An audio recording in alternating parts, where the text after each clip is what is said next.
Les textes liturgiques du mercredi 3 septembre 2025. Première lecture. La parole de vérité, l'Évangile, est parvenue jusqu'à vous, elle qui porte du fruit et progresse dans le monde entier. Colossiens 1, 8.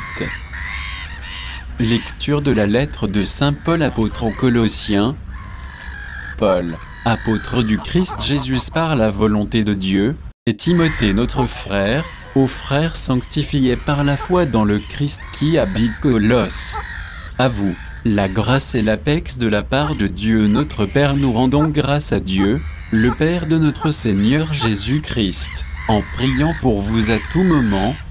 Nous avons entendu parler de votre foi dans le Christ Jésus et de l'amour que vous avez pour tous les fidèles dans l'espérance de ce qui vous est réservé au ciel. Vous en avez déjà reçu l'annonce par la parole de vérité, l'Évangile qui est parvenu jusqu'à vous. Lui qui porte du fruit et progresse dans le monde entier, il fait de même chez vous. Depuis le jour où vous avez reçu l'annonce et la pleine connaissance de la grâce de Dieu dans la vérité, cet enseignement vous a été donné par Épaphras, notre cher compagnon de service, qui est pour vous un ministre du Christ digne de foi. Il nous a fait savoir de quel amour l'Esprit vous anime. Parole du Seigneur. Psaume 51, 52, 10, 11. Pour moi, comme un bel olivier dans la maison de Dieu, je compte sur la fidélité de mon Dieu, sans fin, à jamais. Sans fin, je veux te rendre grâce, car tu as agi. J'espère en ton nom devant ceux qui t'aiment, oui, il est bon. Évangile. Aux autres villes aussi, il faut que j'annonce la bonne nouvelle, car c'est pour cela que j'ai été envoyé. Luc 4, 38-44. Évangile de Jésus-Christ selon saint Luc. En ce temps-là, Jésus quitta la synagogue de Capharnaüm et entra dans la maison de Simon.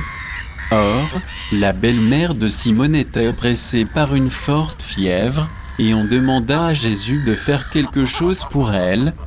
Il se pencha sur elle, menaça la fièvre, et la fièvre la quitta. À l'instant même, la femme se leva et les servait. Au coucher du soleil, tous ceux qui avaient des malades atteints de diverses infirmités se le lui amenèrent et Jésus, imposant les mains à chacun d'eux, les guérissait.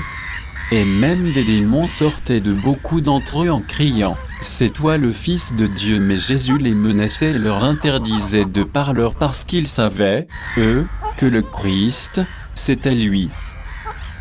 Quand il fit jour, Jésus sortit et s'en alla dans un endroit désert. Les foules le cherchaient, elles arrivèrent jusqu'à lui, et elles le retenaient pour l'empêcher de les quitter. Mais il leur dit, aux autres villes aussi, il faut que j'annonce la bonne nouvelle du règne de Dieu, car c'est pour cela que j'ai été envoyé. Et il proclamait l'Évangile dans les synagogues du pays des Juifs. Acclamons la parole de Dieu.